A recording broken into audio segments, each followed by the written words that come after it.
le BRC, qu'est-ce que vous voulez? Je peux vous raconter l'histoire du BRC, mais elle est longue. Hein. Bon, BRC, c'est une association, une entreprise algérienne, Condor, et une entreprise américaine, Brown & Wood. Brown & Wood, filiale à Halliburton, PDG, Dick Cheney, vice-président des États-Unis. Bon, cette entreprise était censée être une compagnie d'engineering et de réalisation industrielle. En réalité, tout ce qui se faisait, et ça a été comme ça pendant 14 ans d'existence de BRC, elle recevait des projets de la part de Sonatrach. Ensuite, il y a eu même le ministère de l'Intérieur, le ministère de la Défense, qui lui ont confié des projets à réaliser. BRC se retournait vers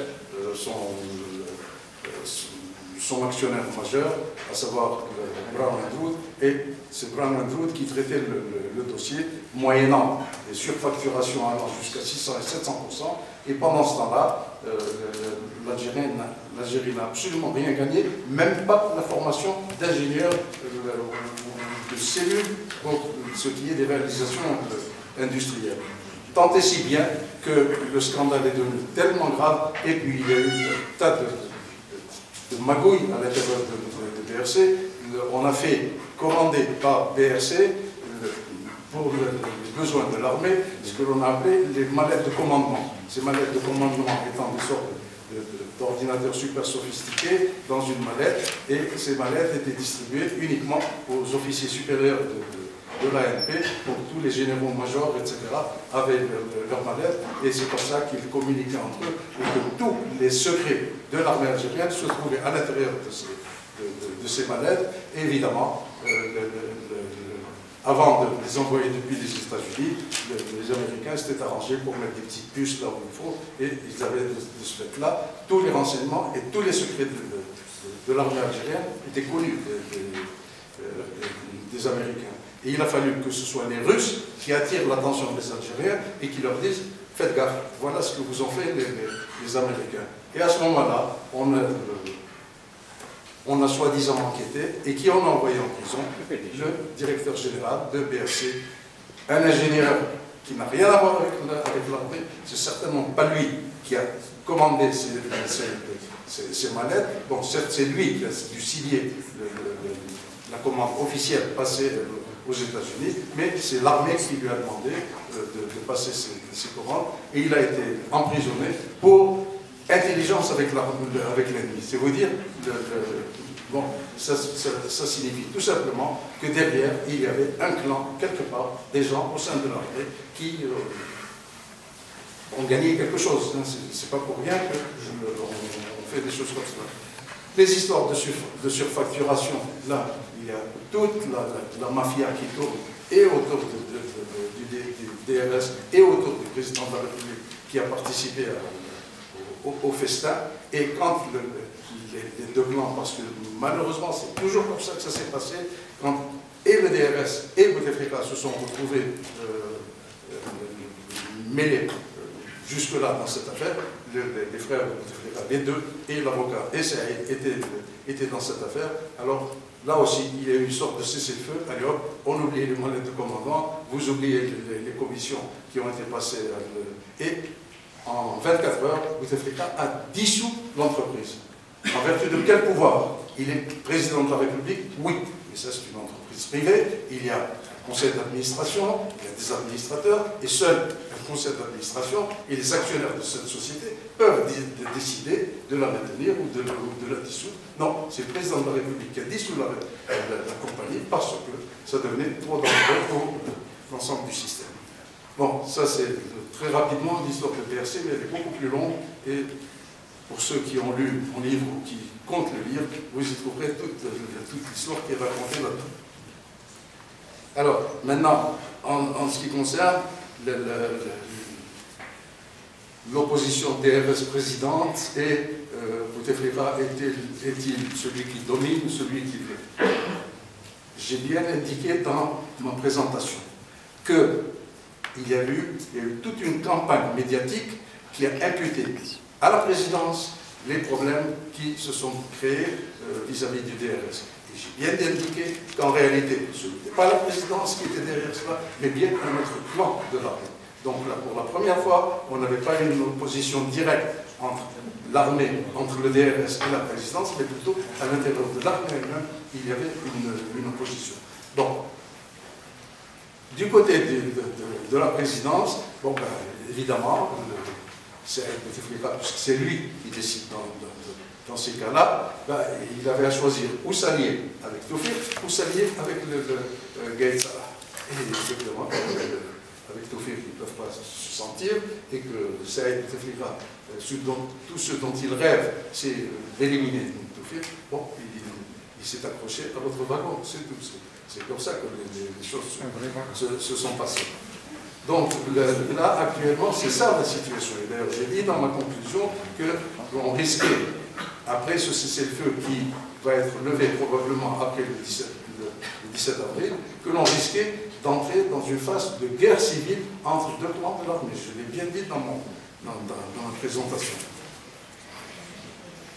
En ce qui concerne la corruption, alors, en ce qui concerne la corruption, je voudrais tout d'abord dire que je n'ai personnellement, en tout cas au cours de cette présentation, je n'ai pas parlé de la corruption dans les années précédentes. Et là aussi, je recommande à ceux qui n'ont pas lu mon livre de le lire et vous verrez que j'en parle. La corruption a existé de tout temps en Algérie. Elle a existé du temps de Boumediene. Sauf que, sachez bien cela, le plus gros scandale qu'il y a eu lors de la présidence boumedienne, c'est l'affaire de M. Adzegar. M. Adzegar était derrière la construction d'une usine de GNL à Arzeu et il a touché 1 750 000 $ de commissions qui ont été découverts. Et ce n'est pas pour l'immense santé, de toute façon il est mort depuis longtemps. Les 1 750 000 $ qu'il a perçus, il les a remboursés. L'État algérien a repris cette commission. Ça n'a rien à voir avec ce dont on parle pour Félix Jaoui. On parle de 200 millions de dollars. Alors d'un côté c'est 1 750 000, de l'autre côté c'est 200 millions. Et ça c'est une seule affaire. En ce qui concerne le scandale Saïkan, et comme quoi ça a existé également du temps de Chadli. Dans mon livre, je le dis très bien, que la corruption a existé de tout temps. Qu'à partir de l'avènement de Chadli au pouvoir, elle est montée en puissance. Et qu'avec l'arrivée de Bouteflika, elle est montée encore beaucoup plus en exponentielle, la corruption. C'est comme ça que les choses se sont passées. N'oubliez pas que du temps de Chadli Tajdid, il y avait l'imam, et il y avait les gens, et il y avait les enfants, etc. Et tout ce monde-là, la droite et à gauche. Donc, c'est à ce moment-là que la corruption a commencé à prendre de l'ampleur, et il y avait ce monsieur, le cardinal Harvey Bekri, qui était le parrain de tout ce monde-là, et qui a tout fait pour permettre à la famille du président de profiter au maximum, de telle manière à ce que lui-même puisse d'abord asseoir son pouvoir. C'est lui qui donne à manger, il y a X et Y d'une part, c'est lui qui ferme les yeux sur telle et telle affaire, puisque c'était lui le véritable président, c'est comme ça, c'était ça son rôle, et donc c'est à ce moment-là que la corruption est montée en puissance. Depuis l'arrivée de Bouteflika, c'est nettement mieux. Le scandale, le plus gros scandale qui a eu lieu lors de la présidence Chadli, avec les Italiens, avec Saïkan, c'est les commissions qui ont été versées à l'occasion de la construction du gazoduc Algérie-Italie, celui qui passe par la Tunisie. Lors de la construction de ce gazoduc, il y a eu 32 millions de dollars de commissions qui ont été versées. Ça a été dévoilé par le parquet de Milan, encore une fois, et au parquet de Milan, le président de l'ENI a déclaré au juge d'instruction que c'était le Premier ministre italien qui lui avait donné ordre de verser 32 millions de dollars à un intermédiaire libyen qui agissait pour le compte d'une très haute personnalité algérienne. Cette très haute personnalité algérienne, c'était là, et qui a touché 32 millions de dollars au moins pour cette affaire-là, à cette occasion. Encore une fois, l'Arabie de est celui qui a, de mon point de vue, c'est celui qui a détruit totalement ce pays. Il est responsable d'énormément de malheurs de ce pays. Néanmoins, dans cette affaire, il n'a pris que 32 millions de dollars. Je me rappelle encore une fois que le petit jeune Farid Bijawi en est à 200 millions pour une seule affaire. Hein. Donc ça veut dire un peu comment les choses ont évolué. Maintenant, il y a la personne qui est intervenue a parlé aussi de Moussa Brahimi. Je trouve que je le connais très bien. On a effectivement accusé d'un certain nombre de choses. Jamais aucune preuve n'a été dévoilée, n'a été trouvée contre lui. Et aussi va-et-vient. Et déjà par le passé, il venait entre Alger et Genève, puisqu'il est installé à Genève, et jamais il n'a été ni avec ni quoi que ce soit. Et en ce qui concerne Moussa Brahimi, tout pareil, il est installé en Suisse et il fait des affaires avec l'Algérie. Et personne ne lui a jamais demandé des comptes, il n'a jamais été accusé de quoi que ce soit. Maintenant, ça c'est l'officiel. Peut-être qu'il y a quelque chose, mais moi je ne les connais pas. À la question posée concernant la société civile et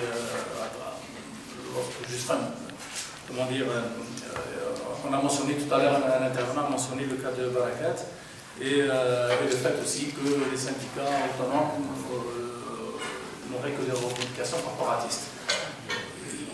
Il va de soi qu'un syndicat ait des revendications corporatistes. C'est sa fonction sociale et sa fonction politique. Ce qui caractérise aussi l'action syndicale, c'est précisément ce qu'un ancien dirigeant français, Jules Gued, du début du siècle, appelait la double besogne. C'est-à-dire qu'il y a la revendication de l'amélioration des conditions du travail, des salaires, etc. Et il y a également aussi la transformation sociale, c'est-à-dire la formation d'une société plus juste. C'est ça qui fait des syndicats des acteurs intéressants de la société civile. Alors pour ce qui concerne l'Algérie, il faudra bien, à un moment donné ou à un autre, qu'on sorte de ce genre de débat. Tout à l'heure, quelqu'un parlait d'un rêve qu'il avait. Moi aussi, j'ai un rêve. Mon rêve, c'est qu'à un moment donné, on n'ait plus ce genre de discussion autour d'un tel et d'un tel qui a fait ceci, cela, etc. C'est pas ça, c'est pas ça l'action politique. Pour avoir un véritable débat politique, il faut parler d'acteurs et de société civile. Et donc, il faut toujours enfoncer ce même clou. Pour ce qui concerne pourquoi cette société civile est importante, Omar disait tout à l'heure, oui, il faut un projet de société. Je suis désolé, Omar, mais moi je ne suis pas d'accord avec ça du tout. La société civile, on n'a pas imposé un projet de société. La société civile, ce sont les acteurs politiques et les acteurs sociaux qui ont des projets de société civile. Un parti politique a un projet de société. La société civile, c'est un lieu de débat, un lieu de discussion, un lieu d'échange, un lieu d'ouverture où tout le monde peut s'exprimer. Et c'est de ça dont nous avons besoin. Mais pour ça, il faut laisser la place à des acteurs qui sont capables de cette transformation. Alors, quelques faits simplement en Algérie. Le 11 mars 2014, les journalistes en Algérie ont rapporté, par exemple, une descente de la gendarmerie dans les locaux de la chaîne privée de télévision, l'Atlas. Pourquoi? Le syndicat national des journalistes a dénoncé la chose. Autre chose, dès qu'il y a le moindre rassemblement d'un syndicat autonome en Algérie, on envoie immédiatement la police. Pourquoi systématiquement tous les dirigeants des syndicats autonomes en Algérie subissent des pressions et parfois des arrestations et parfois de la torture aussi, comme Malawi par exemple? Alors, ça veut dire que le pouvoir a peur de l'action syndicale autonome. Un de mes collègues sociologues, Nasser Jabi, en Algérie, que vous connaissez probablement, qui est un des meilleurs spécialistes du syndicalisme là-bas, dit, lui, l'État a peur du syndicalisme autonome. De mon point de vue, il se trompe de nom, c'est le pouvoir qui a peur. Parce que l'État n'est pas la propriété de ce pouvoir. Et donc, il faut que la société civile revendique l'appropriation de l'État.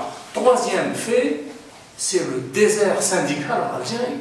Personne ne parle de ce désert syndical en Algérie.